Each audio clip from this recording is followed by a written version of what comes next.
introduce to the microphone this morning who will bring welcome remarks. And he is Senior Superintendent of Programs and Industry at the Trinidad and Tobago Prison Service, Mr. Sherwin Bruce. Please welcome him to the microphone. Thank you very much, Mr. Sinclair. Major General, the Honorable Edmund Dillon, Minister of National Security, the Honorable Mr. Anthony Garcia, Minister of Education, the Honorable Mr. Darrell Smith, Minister of Sports, Mrs. Sandra Jones, Permanent Secretary, Office of the Prime Minister, Mr. Sterling Stewart, Commissioner of Prisons, Ms. Sandra Maraj, Chief Probation Officer, Ministry of National Security, Mr. John Roger, Chairman, Vision on Mission, Mr. Wayne Chance, Founder, President, Vision on Mission, Mrs. Joanne Archie, Vision on Mission, Ms. June Alexis Matthew, Director, Vision on Mission, Ms. Johnson, Superintendent of Prisons, Programs and Industry, Trinidad and Tobago Prison Service, Mr. Gard Sinclair, Pastor William Kelly, members of the Prison Service Executive, members of the Vision on Mission Board of Directors, members of the Trinidad and Tobago Prison Service, of the Police Service, our stakeholders, specially invited guests, the media, our clients. Good morning, everyone. It is my pleasure to extend to you all a cordial welcome to the Youth Training Center for this auspicious occasion. We are gathered here today for the launch of Vision on Mission 2017 pre-release program. I will also like at this time to extend congratulations to Vision on a Mission on being awarded the Express Community Group of the Year 2016.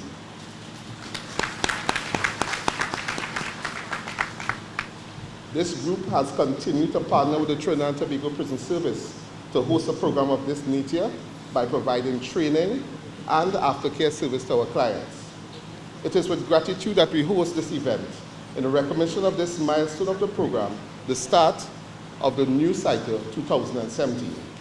This program assists inmates while in prison and upon release. Inmates completing each cycle would have acquired a sound spiritual foundation, family life support, education, positive peer associates, and opportunities for sustainable employment. These tenets are some of the necessary ingredients for our charges to navigate their way out of reoffending behavior. Vision on a Mission continues to partner with the Trinidad and Tobago Prison Service and the Ministry of National Security as we seek to address the criminogenic needs of our clients. Partnering with stakeholders is a fundamental aspect of addressing reoffending behaviors as a restorative justice philosophy which guides our penal institution requires community involvement. No one is as wise as all of us. Relationships like this with Vision on a Mission and other external stakeholders exemplifies the concept that the criminal justice system is not solely responsible for fixing T&T. I would now invite you to sit back and enjoy this celebration, knowing that the opportunities that will be provided by this program will only redound to our society. Thank you very much. Thank you very much, Mr. Bruce. We'd also like to especially welcome former Minister of National Security, Mr. Gary Griffith and Mrs. Griffith, and also representatives of the U.S. Embassy in particular, who've been very supportive of Vision on Mission.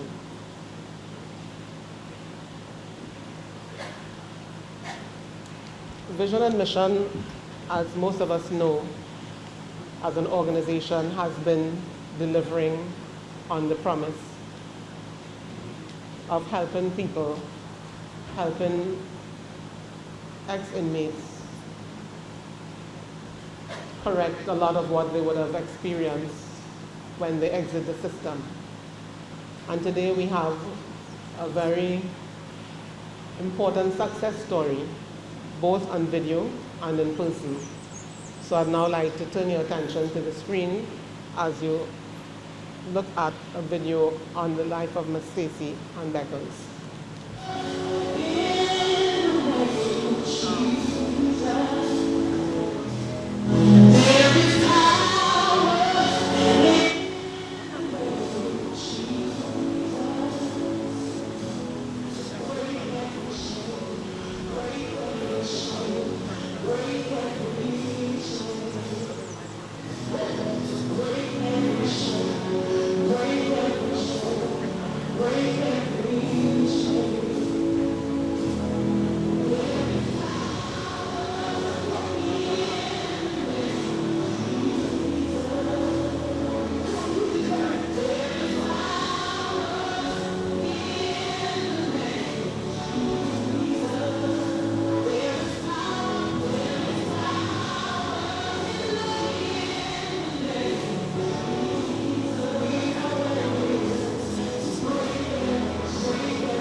Good morning to everyone.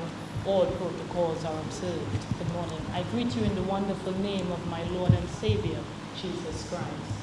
Now, before I start my story, which I have a very few minutes to give it to you all, I'm going to do a poetry that I wrote while I was incarcerated. It has touched the lives of many. It is really spoken word, and it's entitled Free. And I want you all just to listen to the words of it, and it will sum up all that I've been through, what I'm still going through, and what I intend to go further to. And it goes like this. I see you're looking at me. Wow, I wonder what you think you see when you look at me. I guess my mind is playing tricks on me because I see you're still looking at me, judging me. Don't judge me. Yes, me, the young woman you see, whose life has been held in captivity, both carnally and spiritually. Yes, I have answered Christ all my life, just to be free, free to be me. Imagine having your mother sell you for 20 teeth so she could be free. Now I am held without my consent, guided to be free. At times I wondered, where did my soul go? I guess that too was held captive from me until that day. I ran, and I ran until he stopped me. Who did? He did, the Almighty. And he said, my daughter Stacey, just give yourself to me, mind, body, and soul. And yes, I would set you free. I said, set me free? How can you, God, set me from all my carnal and spiritual activities? And he said, through my blood, I will set you free. And so today, I am free. Free from pain, both emotionally and physically. My heart, it is truly free. I may not sound free to some of you all today, but my freedom is way deeper than the fish that swims in the sea or the birds that fly high in the sky. So when you see me walking by as a proud woman, you don't know the price Stacey has had to pay for this type of freedom. I am free, free to be the woman God has meant for me to be. Thank you, free. And without further ado, I am Stacey Ann Beckles, ordained minister, reverend, chaplain, caseworker at Vision and Mission. And I just want to simply me say this. While I was behind the prison bar serving my 8-year sentence, it was programs like this that came to the program that helped me to get my house in order. Not my carnal house, but my spiritual house. Because vision or mission did not only bring carnality to the table, they brought spiritual works also, holistic change. They left me every Friday, first until Friday at the women's prison, going back to my cell or dormitory thinking, what is my mindset going to be? Am I going to be still with the drug lords? Am I still going to run with the crowd? Am I still going to have a fixed mindset? But instead they left me to think I'm going to have a growth mindset. And not just growth for men to see, but growth for our God to see, whoever your source may be. Because integrity, I've learned from my CEO, Mr. Wade Charles, is not what you do in the face of people, but it is what you do behind the closed doors. And I have walked this journey, as you have seen a short clipping of my promo. That is only the sugar in the cake. It's not even the icing. But all honor and glory is given to God for the people He has placed in my life. My mountain people, we will have mountain people in our lives. We will have valley people. For me, vision and mission came as a mountain people because I went to them for employment, and there I am today, giving back to what I was a part of, where God had me to be pruned. So I'm not just standing here as an ordained minister. I tote my cross and still tote it to carry this great crown. So I want us to all look in our hearts today and just recognize this great work that God is doing through my CEO and the other teammates on vision and mission. So I thank you today for taking the time to be here and seeing the testimony of me and many other testimonies to come. Good day. Thank you very much, Reverend Stacey Ann Beckles. I think she deserves another round of applause.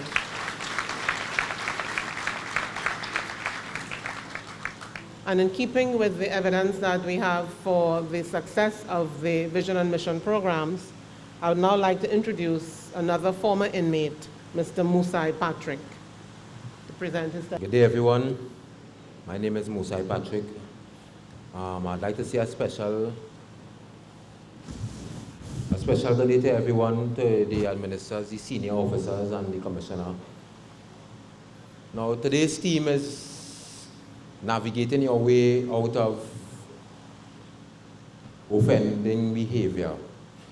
Now, this is my reason for being here. This is why I am here, because I am trying to navigate my way out of offending behavior. And I'm going to tell you guys something this morning. I have a degree for making bad choices. I think it just comes natural with me.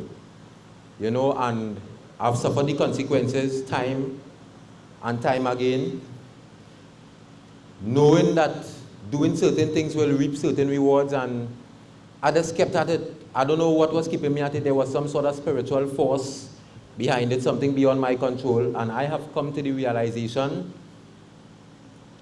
that there is something I need to do.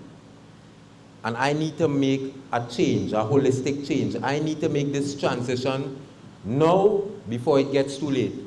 Because the clock is ticking away, and we have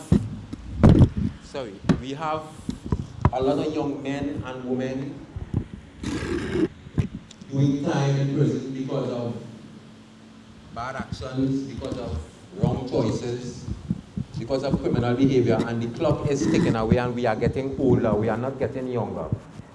I have decided to find my place in this life because I know I was called for greatness. I know making jail and gaining negative publicity, hurting people, hurting myself, and the ones that love me, my close relatives and my family, that was not what I was put on this earth for. I decided to do some introspection. I decided to make a moral inventory of my life. And I have realized where it is very important for me to make that change. And I have decided to do so. I spent 16 months in ECRC, and I was released in December. And since then, I will be a platter, but reintegration is no breeze, it's no walk in the park.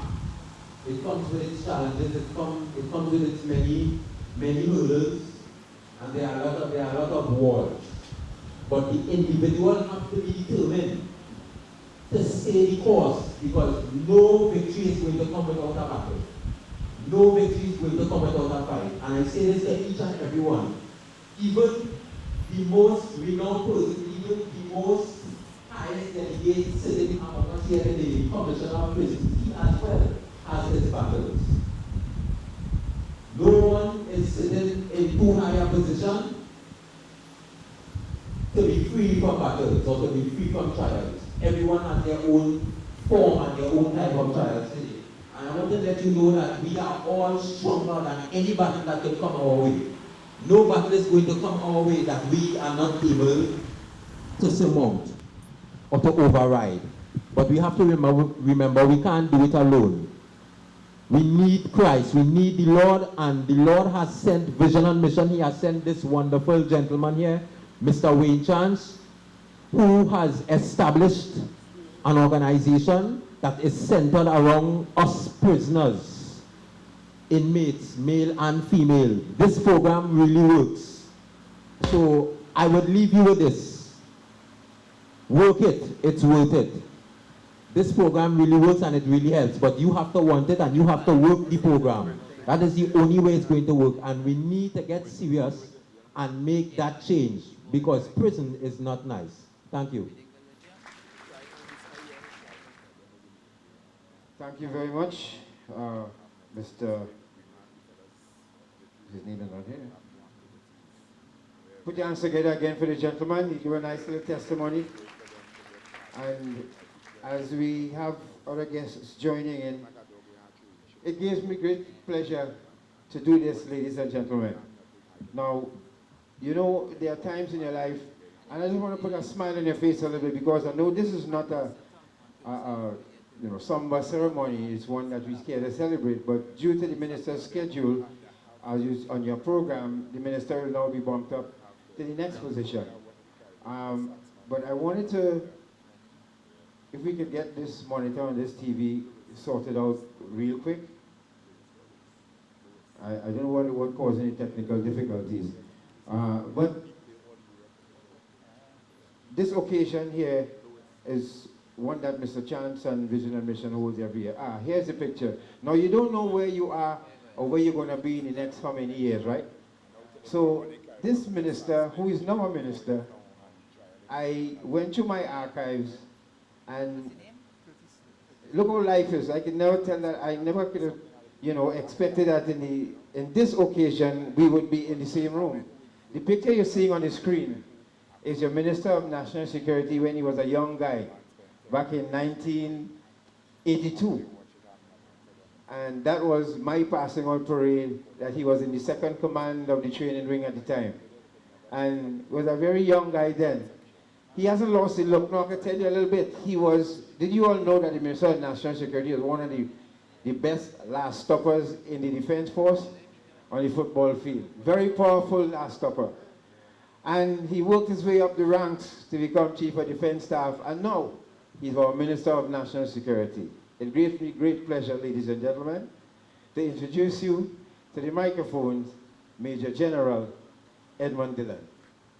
My cabinet colleague, the Honorable Darrell Smith, Minister of Sport and Youth Affairs, Permanent Secretary in the Ministry of National Security, Mr. Vel Lewis, Commissioner of Prisons, Mr. Sterling Stewart, former Minister of National Security, Mr. Gary Griffith and Mrs. Griffith, Mr. John Rosie, Chairman of Vision of Mission, Mr. Wayne Chance, Founder and President of Vision and Mission, Mr. Joan Archie, Ms. June Alexis Matthew, Mr. Charmaine Johnson, Superintendent of Programs and Industry and Trinidad and Tobago Prison Service, Mr. Terry Rondon, Chairman of Toco San Grande Regional Corporation, Colonel Claudia Carizales, U.S. Military Liaison Officer, and other members of the U.S. Embassy, Pastor Wilmer Kelly, from my own constituency of Point Fortin, members of the Prison Executive Service, members of the Vision of Mission Board of Directors, members of Trinidad and Tobago Prison Service, members of Trinidad and Tobago Police Service here present,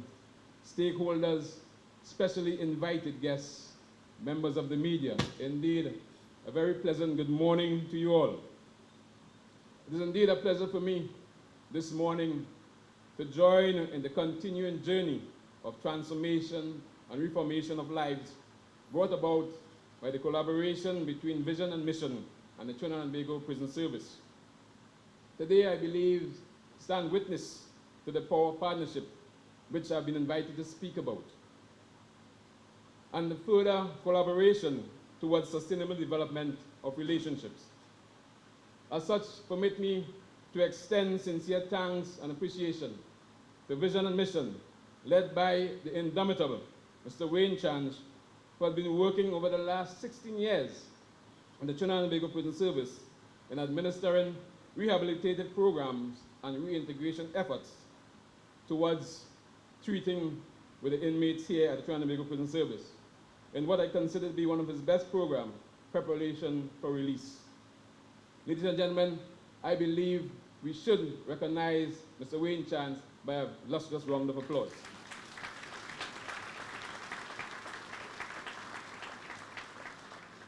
I further want to take this opportunity to extend my own congratulations to Vision and Mission for its recent award for the Express Community Group of the year 2017 for the organization's extensive work. In recognition of those awards, again, let us commend the entire organization for receiving that award.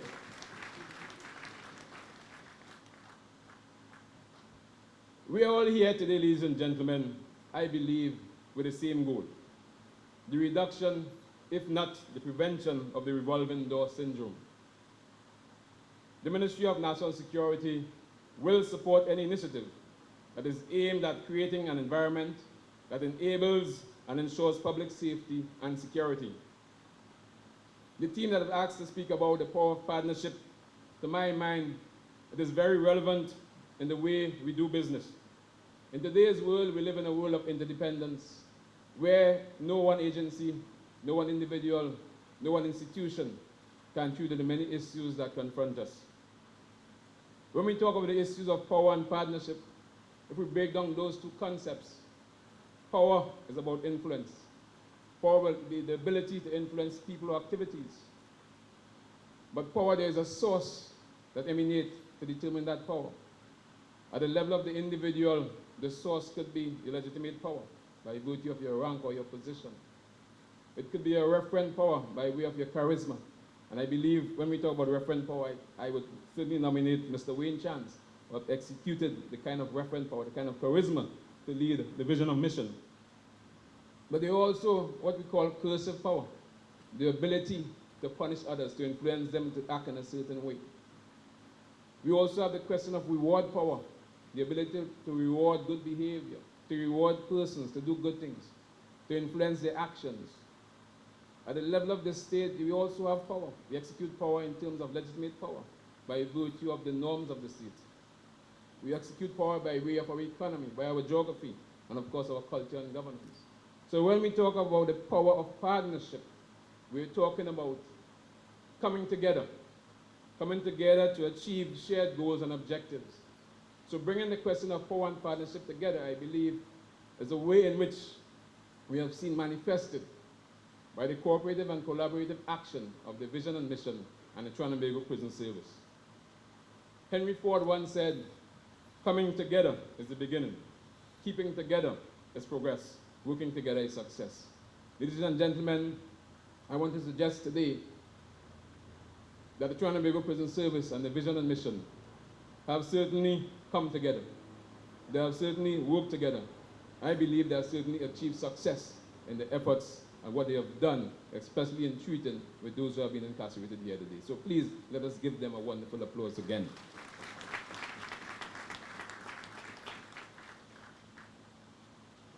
Successful reintegration is not an easy feat, and certainly can only come from absolute stakeholder collaboration. The reintegration effort born of the restorative justice philosophy, which speaks to a paradigm shift from a retributive approach to a restorative approach.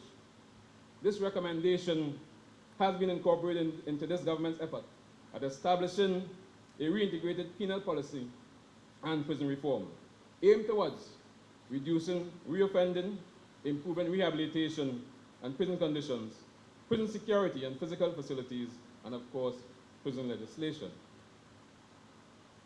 We have all agreed that very high and growing prison populations are simply not sustainable.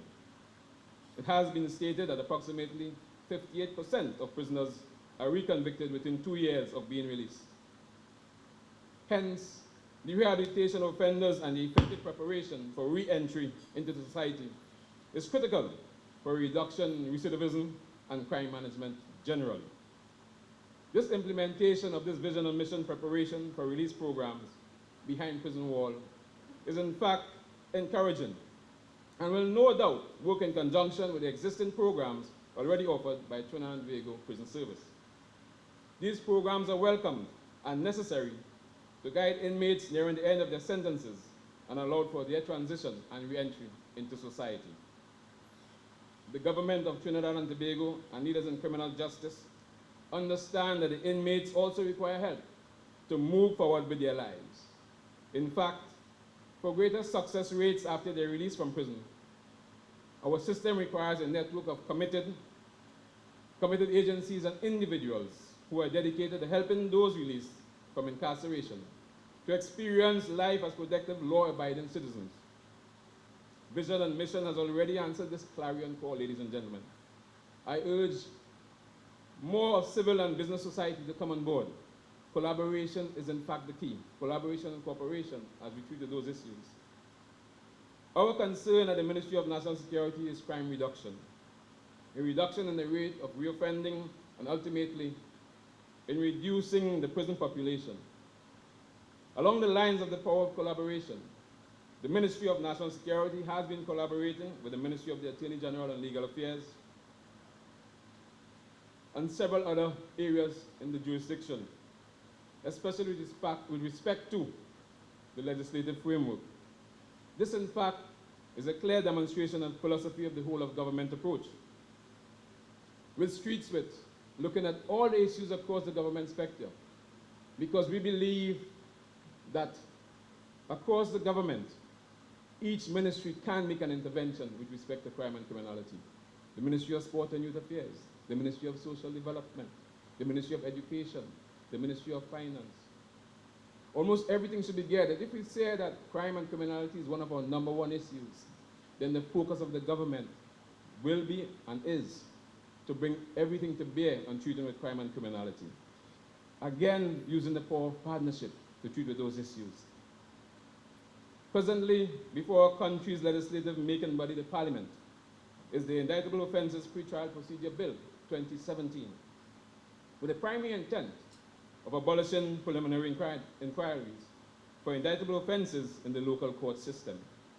Further, this piece of legislation is aimed at making the administration of justice increasingly effective and robust. Passage of this bill will enable the reduction in court delays by streamlining procedures and improving court case management. In fact, any attempt to reduce the backlog of cases in our nation courts will have a direct impact on the Trinidad and Tobago Prison Service, particularly the remand prisons. The abolition of the preliminary inquiries in this manner will in no uncertain terms provide accused persons speedier determination of court matters, reduce the cost of accused persons to defend their court matters as it relates to incurrence of legal fees. I mean, the lawyers would not like to hear that. From a holistic perspective, such an abolition will also reduce the trauma on victims and disenchantment of witnesses. Ladies and gentlemen, this government wants to ensure that the current dilemma of delayed justice is expeditiously resolved so that both the administration of justice and the fight against criminality can progress simultaneously. From an operational standpoint in addressing the prison system, the establishment of the video conferencing facilities at Remand Yard will speak volume. This is about 68% complete at this point in time. But what that will do will, of course, allow or prevent the movement and the time-consuming activity of moving prisoners from the various courts throughout Trinidad and Tobago, from the prisons here at Golden Grove and otherwise. We are also looking at the introduction of the electronic monitoring mechanism. That, again, will speak volume, assisting and allowing for a speedy and more effective way in treating with those on remand yard, for instance. We know for a fact that almost 68% of our prison population are in remand yard right now. 68%. Those are persons who have not completed their trials, yet they are incarcerated for a number of other reasons. And so if we can reduce that to a large extent, we believe that it can have a positive impact with respect to crime and criminality in Trinidad and Tobago. Ladies and gentlemen, the above-mentioned initiatives being pursued by the Ministry of National Security, and by extension the government, are aimed at engendering a speedier resolution to criminal court matters and will only redound to actions and improvement consistent with a reduction in crime and criminality towards the goals that resonate with all of us present here today, and especially with our prison service, ladies and gentlemen. I take this opportunity to reiterate that the Ministry of National Security remains committed to making proactive interventions to protect the people of Trinidad and Tobago, with the continued administration and support of a number of crime prevention and youth-centered programs. We have engaged in several youth programs such as the military-led academic training program, the MILAC, Civilian Conservation Corps. I also want to take this opportunity to compliment the Commissioner of Prisons and his officers for the work being done with the Prisons Youth Club, and commend the team for a job well done, because the youths are in fact the future. And so if we looked at the youth clubs throughout, with respect to the Trinidad and Tobago Police Youth Clubs, the Trinidad and Tobago Prison Youth Club, the Trinidad and Tobago Fire Service Youth Club, you'll see that we are capturing the minds at a very tender age. And so I want to compliment the prisons for that initiative. Let me also welcome the Minister of Agriculture, Mr. Clarence Ramrod.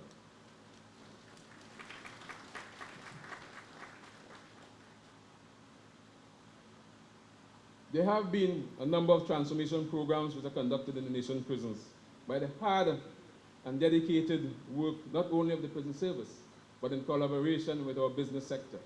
So I want to take this opportunity to extend on behalf of the government and people of Trinidad and Tobago our heartfelt and sincerest appreciation for the NGOs, the faith-based organization, and other civil society who have worked assiduously in helping to reintegrate, to treat with our incarcerated personnel here today, to ensure that their transformation into society is one in which we will not see them returning to the place that they have left. But I also want to speak to those who are about to receive their awards today, and those who have participated in the program. And I want to do it against the background of the power of choice. Because the one thing that the Lord or whoever your creator is has given to each and every one of us is the power of choice. Somewhere between stimulus and response, that gap is filled by the power of choice. Whatever we do in life, wherever we are in life, whatever juncture we are, it is based on the choices that we have made. And so for those who have made a choice to be incarcerated, put that as a choice that you have made that's behind you. Because the work that's being done by Vision and Mission, the work that's being done by the NGOs, by the faith-based organization, by Trinidad and Tobago Prison Service, is one that is based on the power of influence to change, to condition the choices that you make going forward. So having made that choice in the past, let's focus on the future. The fact that you have entered into the program is a positive choice. The fact that you're here today is a positive choice. But choices by themselves wouldn't make it happen. After you make the choice, you must be able to continue the journey. Continue navigating as the overall team speaks to you. How do you navigate it? To do so, you must begin with the end in mind. What do you want to be? What do you want to achieve after you've left the prison walls? Set your goals from now. Make the choices that allow you to achieve those goals. And one of the goals you want to put on the negative side is that I will not return to these walls whatsoever. And therefore that will condition to a large extent your behavior, condition to a large extent your attitudes. Let not what you have gone through in this program go to waste by returning here the next day, the next week, the next year, as the case may be. Let the work that has been done during your course of that program help you and influence you to make positive choices. Because negative choices will bring negative outcome. Positive choices will bring positive outcome. So let's focus on positive choices. We all make mistakes in life, each and every one of us. There isn't anyone here who can tell you I've never made a mistake in life. We have made bad choices. The ability, therefore, or the strength really is in resilience. Having made bad choices, having made bad mistakes, is to recover from them. And that's where the strength of the individual comes from. So I urge you, while you reflect on the past, and I use the analogy of the motor vehicle. The motor vehicle has a small windscreen, has a small rearview mirror, but a big windscreen. And I can tell you, nobody who can drive forward if I block off the windscreen and tell you, look at the rearview mirror alone. Similarly, nobody can drive truly if I block off the rearview mirror or the side mirrors and I say focus on the windscreen alone. You wouldn't know what's coming left or right of you. But the rearview mirror is small because you need a small view of what is behind you. A very small view of what is behind you. The windscreen is huge because you need a bigger focus of what lies ahead of you. So my message to you is to use that analogy. Take fleeting glance of the past because you want to know that you don't want to get back there. You don't want to pass that way. So take fleeting glance of the past through your rearview mirror, but focus on the big windscreen picture ahead of you. Focus on what is ahead of you, what you can still achieve because the God has given you life. He's given you a good mind. He's given you a second chance or probably a third chance. Focus on what is ahead of you, and that, to my mind, is the success of this program. The success of this program lies or is manifested in what you do after you leave these walls. So I say to you, and I urge you, absorb, taking, soaking, whatever has been taught to you. But bear in mind, you want to be able to live a productive, a friendly, a very good life after leaving these walls. That is a success. That is when you're going to make Mr. Chance very proud. That is when you're going to make Mr. Sterling Stewart very proud. That is when you will make the faith-based organization, the NGOs, the business sector, those who have supported the program. That is when you're going to make them feel a sense of worth, a sense of dedication, and continue to successfully provide and support this program. So ladies and gentlemen, in the whole question of cooperation and collaboration and partnership and navigating the future, let us also understand that they can't do it alone. They cannot. Society must be willing to accept the work that they have done. Society must be willing to support those who have been incarcerated and being released, to welcome them into society.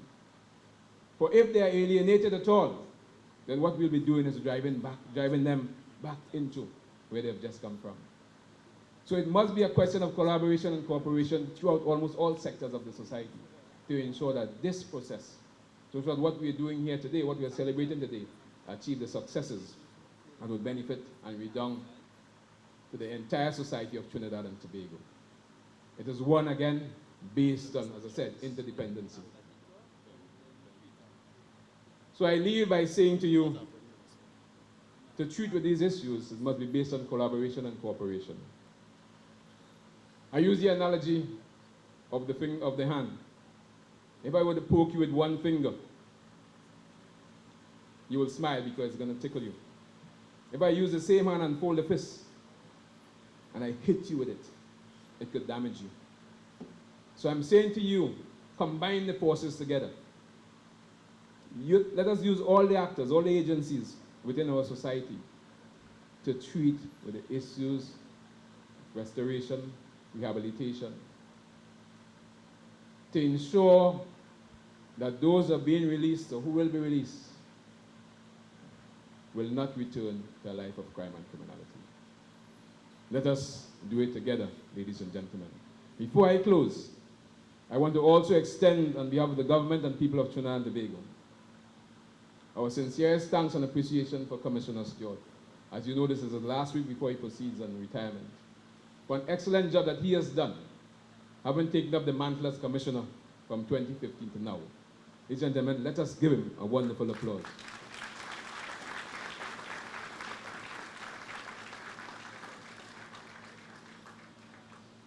Let us continue, work together.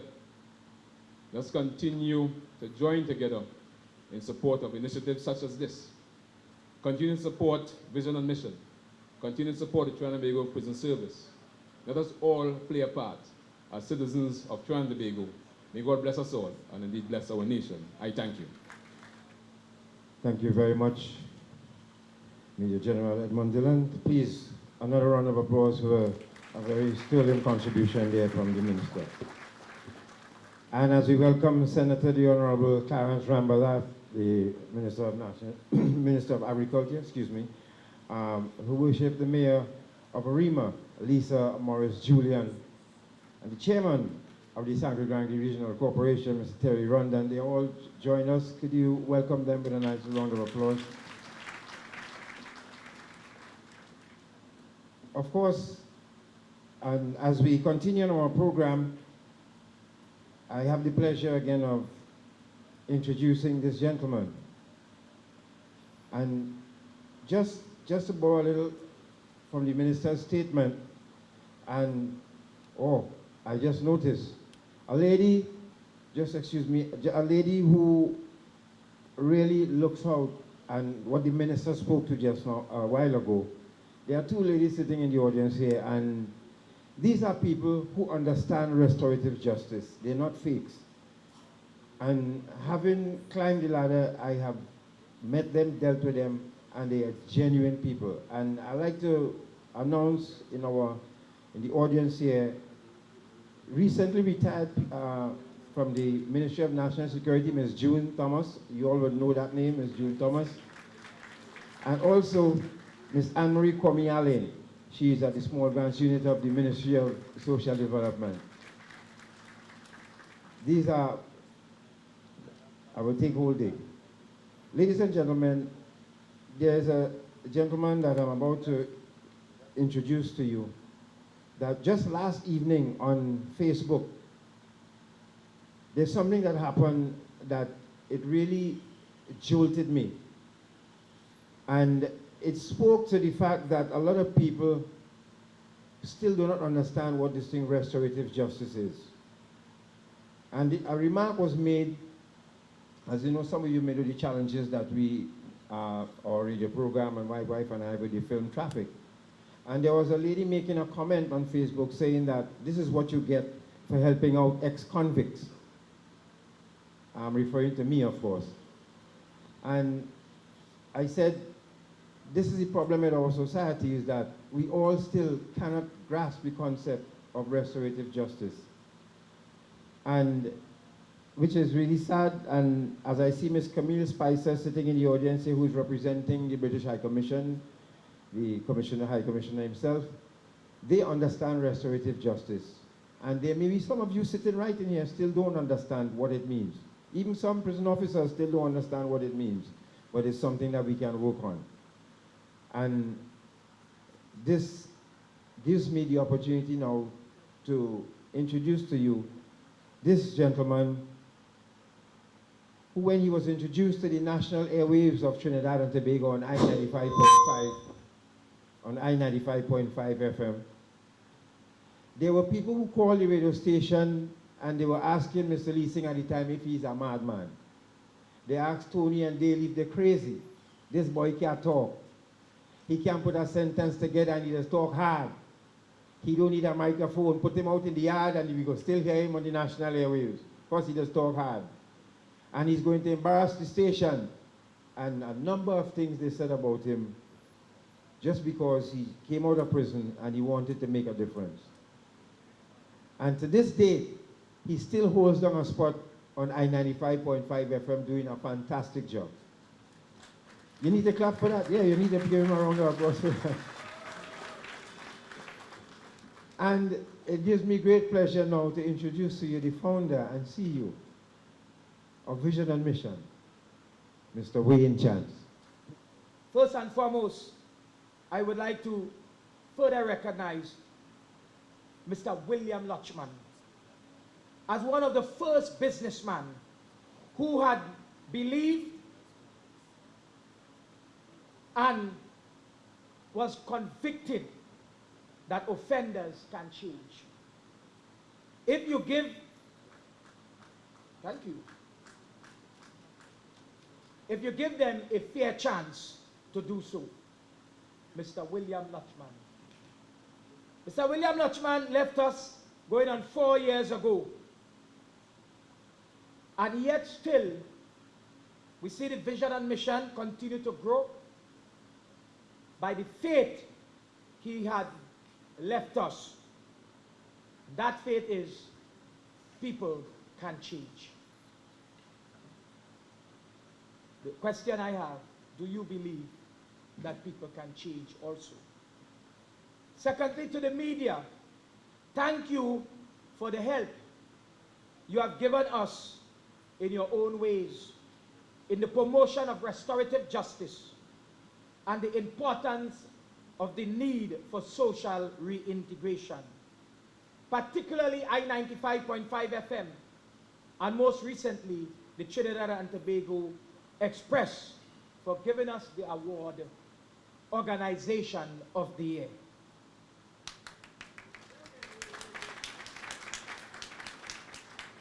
The Trinidad and Tobago government, I applaud the work and I applaud the former Prime Minister, Mr. Patrick Manning. I applaud the government, the UNC government. I applaud the People Partnership government for your continued support for this such needed vision.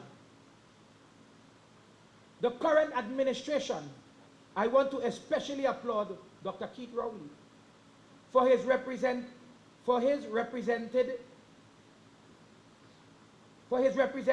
here today by our line minister, the Honorable Minister, Mr. Edmund Dillon, Minister of National Security, for expressing their support for the work of Vision and Mission, regardless of what manner of things that they say to you to hinder some of you from being in this program. I want to assure you, as long as I continue to do the right thing, this program will always be here for you.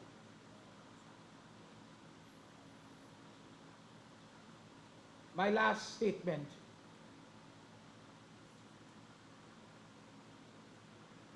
Sorry about that.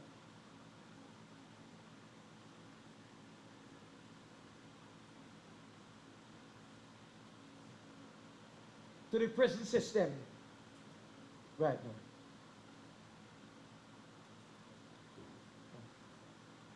My speech got a little mixed up here. My apologies. To you, the public, why navigation? For 2017, why navigation? Why we chose this team? We recognize that to arrive at a particular destination, there must be a journey, especially from where you are leaving from, could determine what the journey could be like.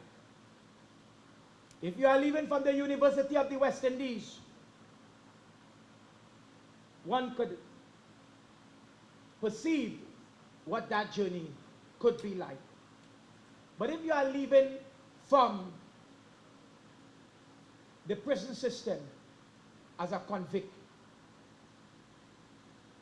one could also perceive what that journey could be like. And last year, we conducted the 2016 pre-release program, Pathway to Freedom. And we worked with 642 inmates.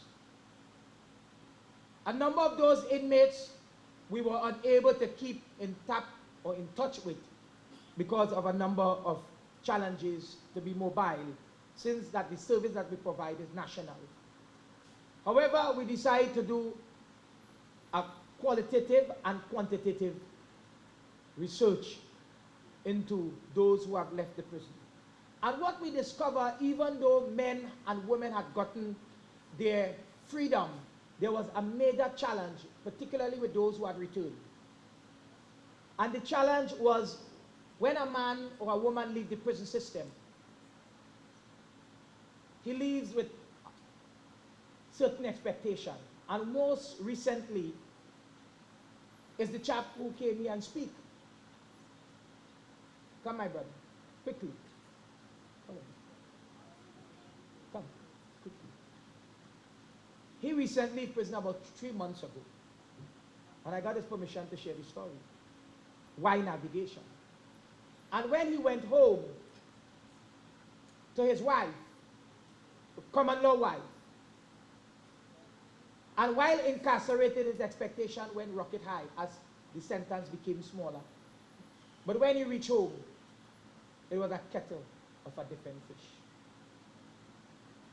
The wife had moved on. The children was calling somebody else daddy. How to deal with that? How to navigate that kind of circumstance? And if they are not guided in a lot of scenarios like that, it can be the catalyst that cause the reoffending. And why it is so important now in this year for us to focus on developing a curriculum, we have developed a curriculum to work with the inmates in navigating them through these life circumstances. And you will hear more about this curriculum that we have developed to work out in the next 9 months with these inmates. Thank you very much. Thank you very much. Ladies and gentlemen, my speech has come to an end. But please let me beg your indulgence to ask those inmates that are here that would have succeeded from last year's program to stand in the back there. Just stand. And for the audience, thank you very much. I would like those participants for 2017 navigating through offending behavior that are present here today, the inmates between us, can we all stand for the recognition of the public? You can stand where you are.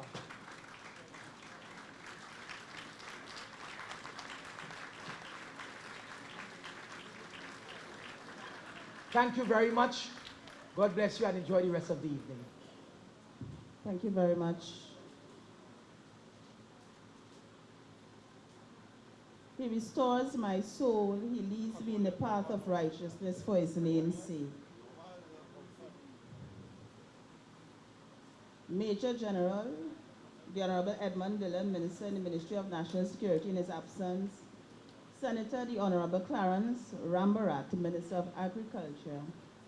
The Honorable Darrell Smith, Minister of Sport. Mr. Sterling Stewart, Commissioner of Prisons. Ms. Sandra Maraj, Chief Probation Officer, Ministry of National Security. Former Minister of National Security, Mr. Gary Griffith and Mrs. Griffith. Mr. Cecil Duke, Deputy Commissioner of Prisons, and soon to take over the mantle of the prison service. Representative from the U.S. Embassy, Mr. John Roger, Chairman of Vision and Mission, Mr. Wayne Chance, Founder, President, Vision and Mission. Her Worship, the Mayor of Arima, Ms. Lisa Morris Julian, Chairman of the Sangre Grande Regional Corporation, Mr. Terry Rondon. Pastor Wilma Kelly, members of the Trinidad and Tobago Prison Service Executive, members of the Vision and Mission Board of Directors, members of the Trinidad and Tobago Prison Service, members of the Trinidad and Tobago Police Service, stakeholders, clients, specially invited guests, members of the media, good afternoon. This is a special something I want to say to Messiah Patrick, the former inmate. Even if we fail the Lord badly, If we repent, God will restore us and use us again in his service. Even if we fail the Lord badly, God will restore us and use us again in his service. The Trinidad and Tobago Prison Service Programs and Industry Department is a very vibrant and powerful department in the Trinidad and Tobago Prison Service Organization. We are led by our Deputy Commissioner, Mr. William Alexander. We have Assistant Commissioner at this time, Mr. Dane Clark, Senior Superintendent, Mr. Sherwin Bruce, and a number of very vibrant and excited officers interested in saving and changing lives of persons who have offended and run foul against the law. That's our job, and we do it with pride. We do it with a passion that is beyond understanding. We have the unwavering support of our commissioner. You can very well call him the Commissioner of Programs and Industries if you like. Let me start also by saying, ladies and gentlemen, Trinidad and Tobago prison population is way too high. In the late 1990s, there were approximately 5,700 offenders. Today, while this number has been reduced significantly to just close to 4,000, within the next 5 years, it is predicted that the number will go past the figures of 1990. That's where we come in.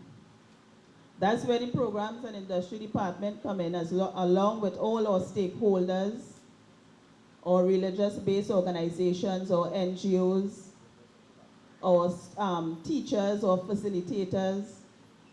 I'm glad this morning that we have the Minister of Agriculture here, as well as we had the Minister of Sport, because these are two key areas that the Programs and Industry Department would grow and develop. In terms of industry, in terms of agriculture, the prison service becoming self-sufficient and being able to feed itself. As we all know, the cost of food and the expense in feeding our clients is a really, really high expense. It is so important for us to remain focused on reducing reoffending. Our goal is to reduce this rate, and organizations such as Vision and Mission will make an important contribution to this aim.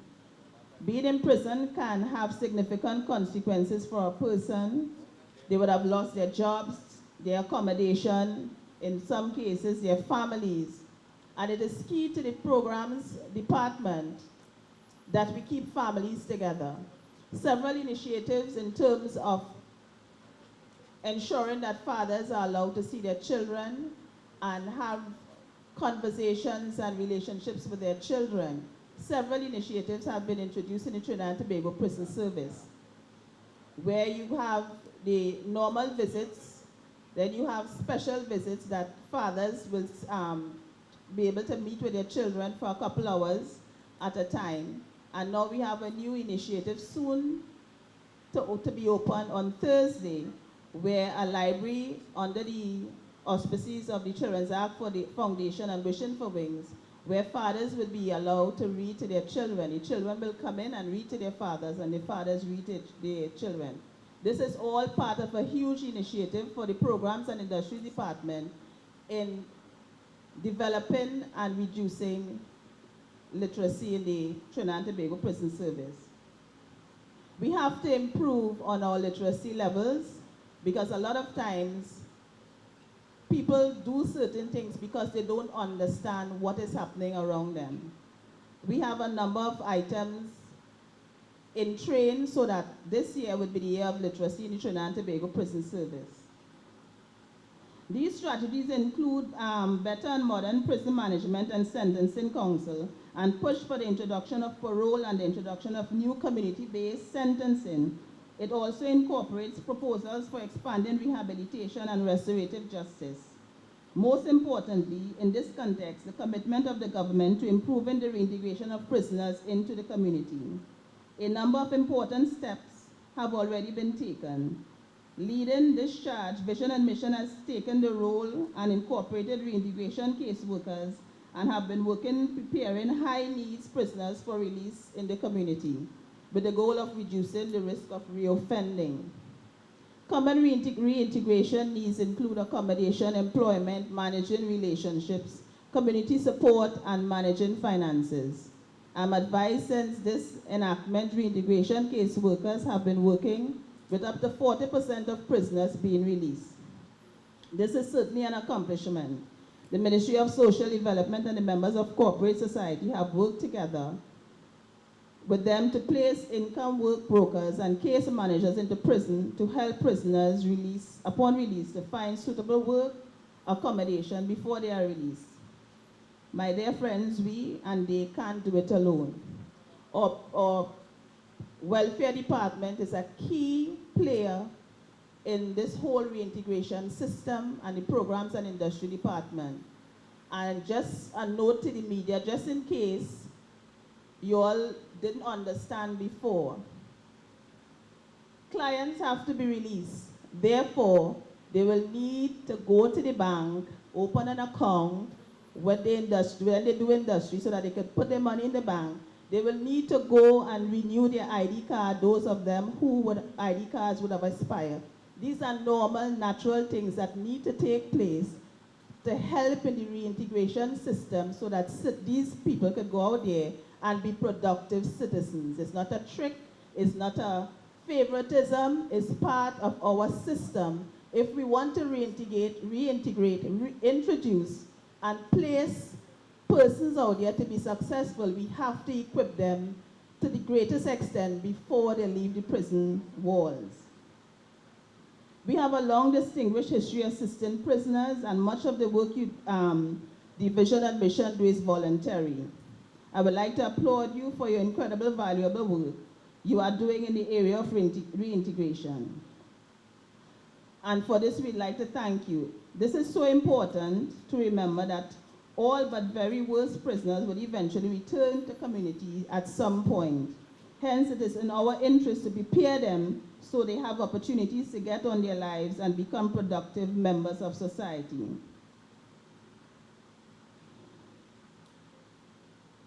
We in the Programs and Industry Department, we know we have a huge task at hand, and we implore you, all our stakeholders, all our NGOs, corporate Trinidad and Tobago, and anyone who is willing to assist us to prepare our incarcerated citizens for re-entry in society. We want to thank Vision and Mission for partnering with us. All we ask of you is that we work together to meet the outcomes of this program. So it would require timeliness, it would require consistency, and all of this, so clients would be ready and interested in the program from the beginning to the end. So thanks again, Vision and Mission, for your assistance and support. Thank you, ladies and gentlemen. Just keep coming, please. Marvin Oliver.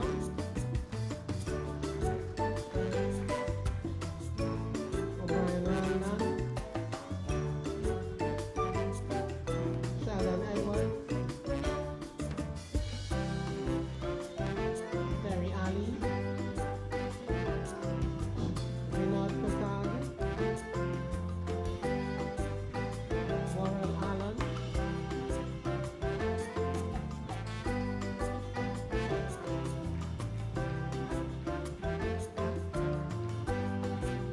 I'd now like to thank His Excellency, Pastor Haywood, and now invite Mr. Cooper, member of the board of Vision and Mission.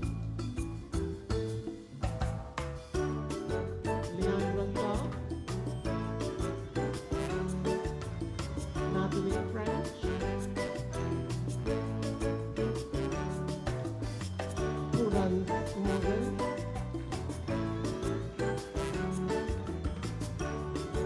Rhoda Walters,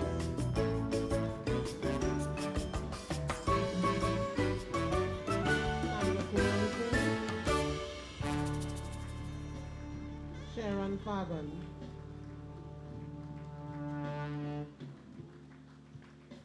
Thank you, Mr. Cooper. I'd now like to invite Mr. Antonio Popwell to present the remaining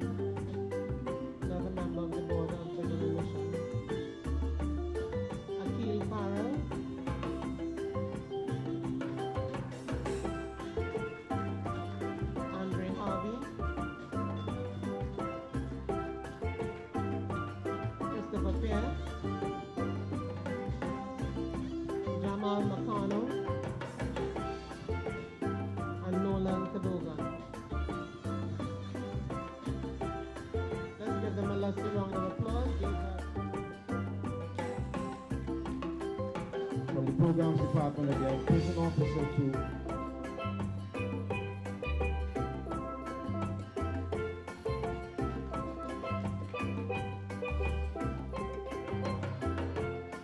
Handing out these awards is Mr. Sibyl, who is the Treasurer of Vision and Mission.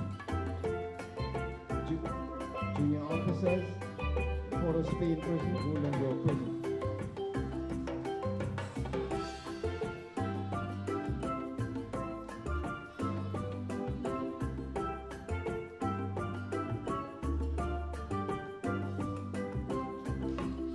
And these officers have received certificate of appreciation, of course, for their dedication to duty.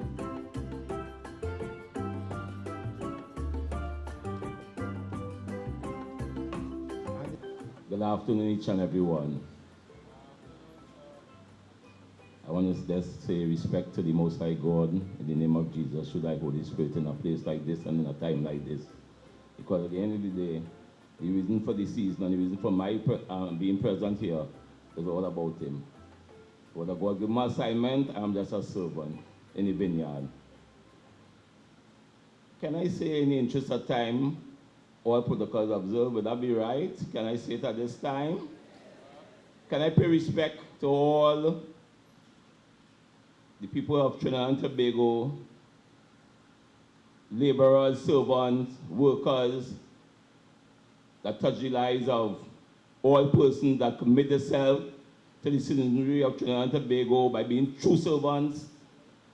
When I look around, I see so many of you all selflessly giving away of yourself. And I want to pay respect to that commitment and dedication to the beautiful land of Trinidad and Tobago. I salute you and I pay respect to you all. When we speak about programs in the prison,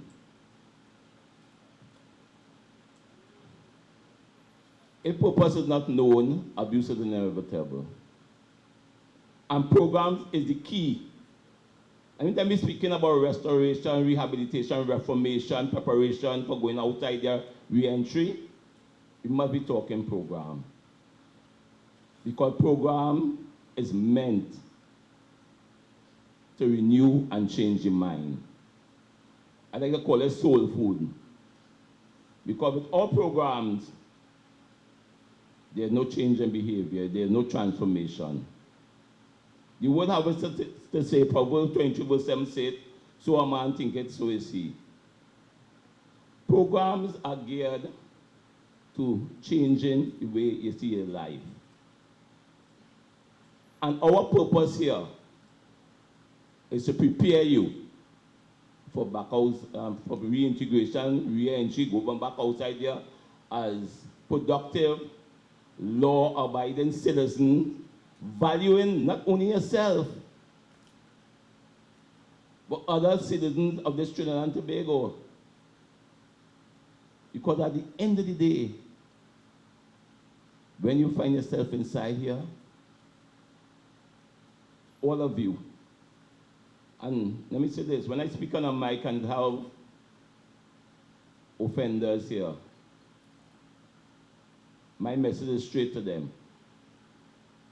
Because correctional programs are about them and their development, and to go outside there and live their life and take responsibility, because the program helps you to think before you act.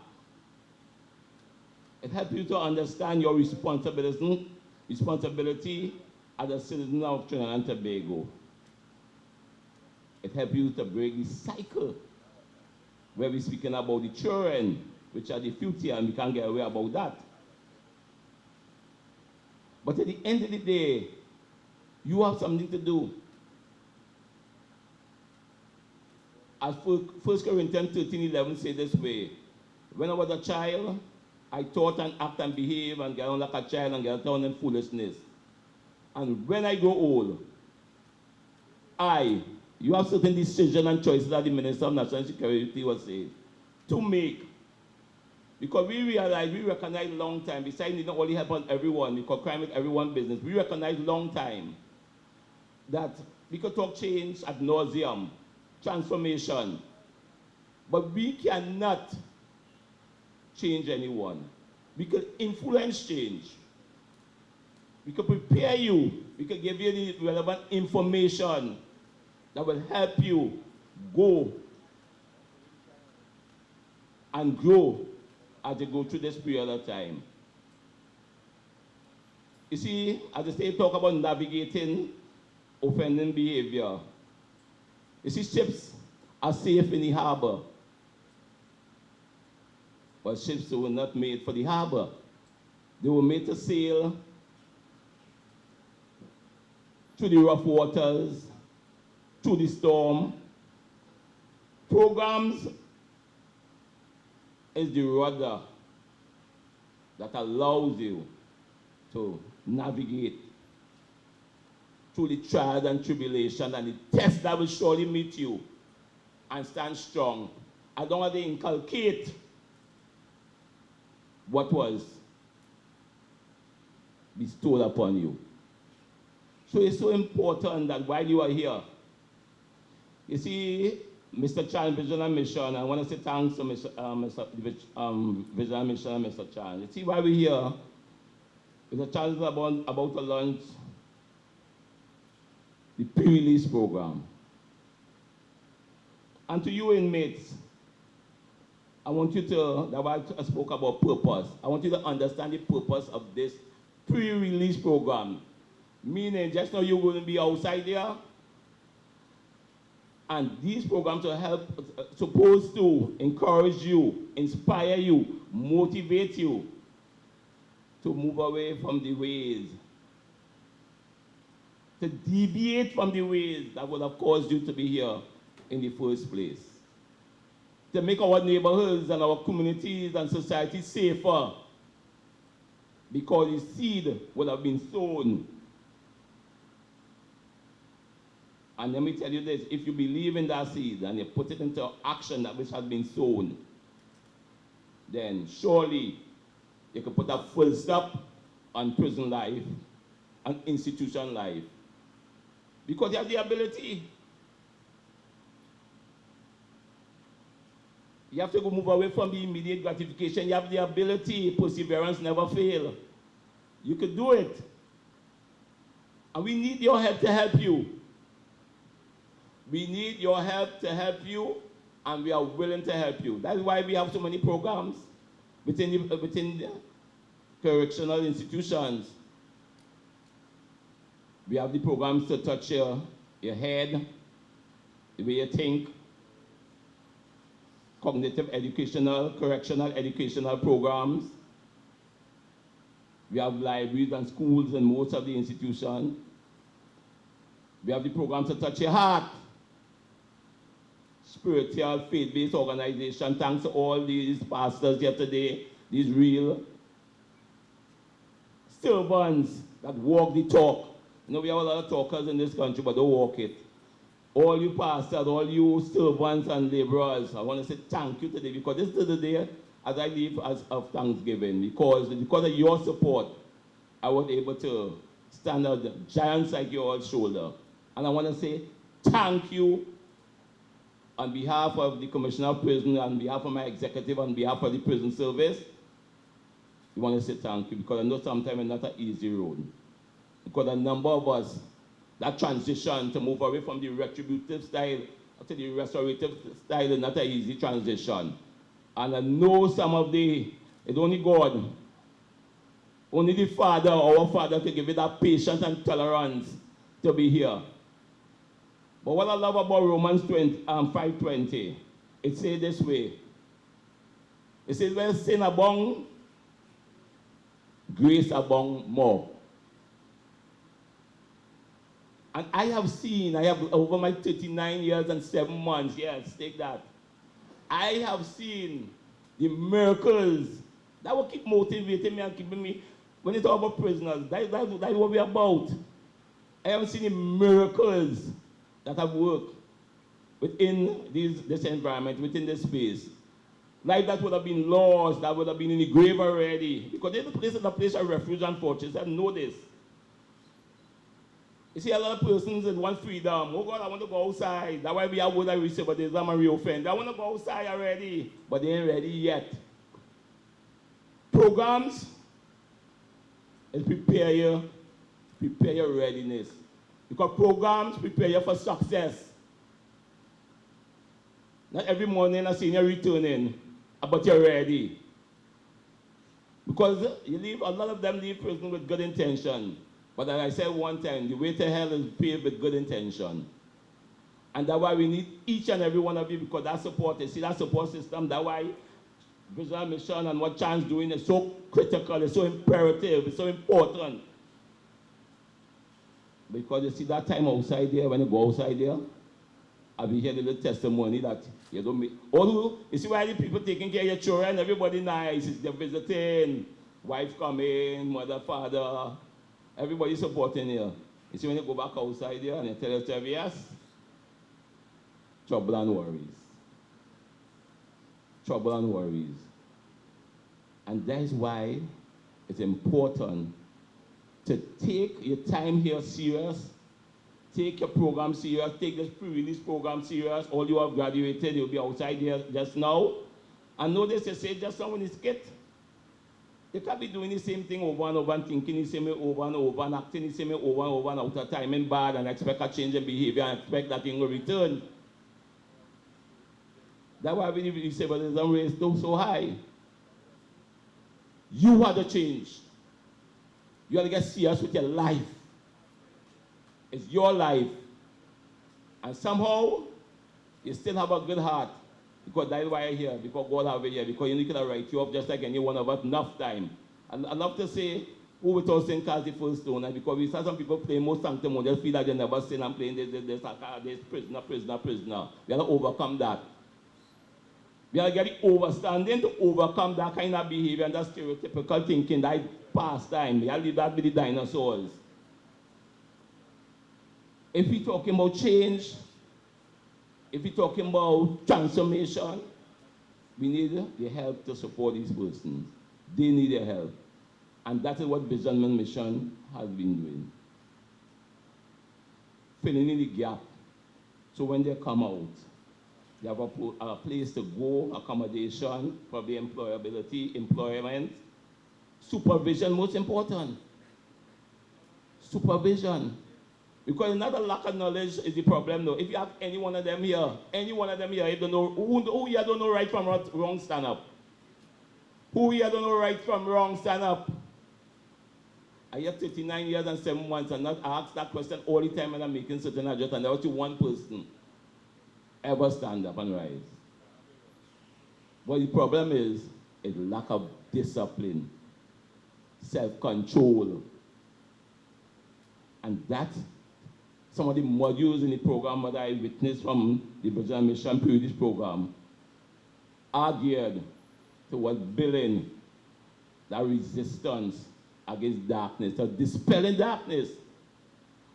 Programs is the light, is the key, number one key for you going back outside there and living the life you love and enjoying the life that was meant for you. So in closing, I want to state this emphatically. We need everyone help. Wherever in your neighborhood, no longer. I don't want to go into the talk where how this whirlwind was created and what's happening here.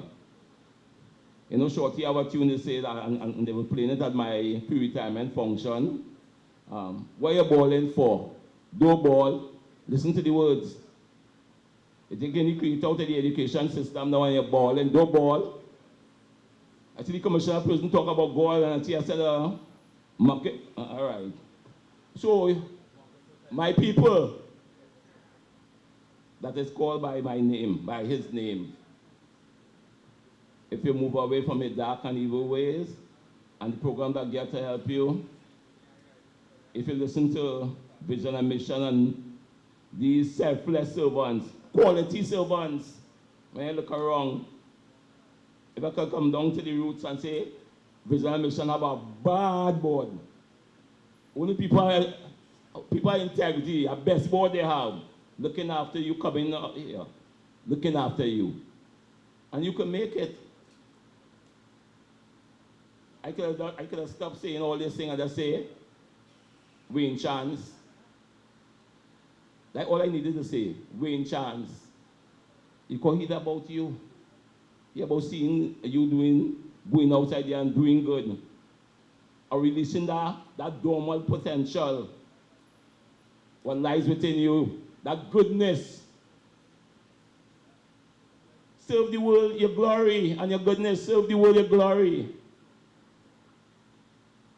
What's your glory?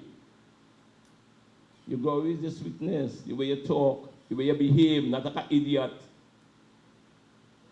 Positive, the way you're positive. Now that you learn. When I was a child, now that you learn, now you understand. Now you move away from darkness. Because many of you, young ones, burn before you learn. And now that you learn, you burn before you learn. Now that you learn, you have to put it away. And programs are here to empower that. To help in your whole holistic development. We talk about programs for the heart. We talk about a program for the, and we have a program for the hand, the buck tech. So even if you want the educational program, you can handle it. We are the trades. And we incorporating all persons within the prison system. All persons, convicted and unconvicted, because the unconvicted population of the minister said not about 64%. And there we call a person just idly about, so we being improvising, being creative, getting them involved in the different programs. We have a number of them out here today. Before that never used to happen. So know this, don't afraid the JFC when he send out people to transact business. Because if you're within the environment for all this long time, then you will not need to do that. It's human being first. As one young man sang some time back here, a fellow called Mark Friday, sang a tune. And he won the competition in the youth training center when I was the superintendent. I wasn't born a criminal. I wasn't born in no jail. I wasn't born in no gun. How did he reach there, son? How did he reach there? How do we have an X generation and we are not an X generation? Because somebody would have sown the right seed within us. Somebody would have stand and walk that walk. Though we walk through the valley of the shadow, somebody would have know that if we keep it here, that, and hold your hand, then we could be victorious. Today, to all the servants, the true servants, I'm going to use the word true, not the pretenders, to the true committed servants that God know your heart, I pay respect, maximum respect. And when I talk number wide and them, I say big respect. But I say maximum because they will say, what kind of commissioner? So I will say maximum respect I pay to you all. For that work, for all the support during the years, for making it happen. We thank you, I thank you on behalf of Trinidad and Tobago, on behalf of the prison, and on behalf of correction. To all the offenders, to all my sons and daughters, that I like them call them, because I don't want to give them this kind of derogatory title about prisoner and criminal. I don't want to, they start human first, and when they're behaving out different to human, then it's a different story, because all the program, all the love, they know when they cross the border line, they know it has consequences. I want to pay respect to you all for that effort. I say stand strong, know this, that as long as you're doing good, walk in that faith. You see, we have to understand, and living here with this one now, faith is seeing light with your heart when your eyes could only see darkness. To Trinidad and Tobago, to all special invited guests, all of you all, Together we aspire. Together we achieve. Blessings.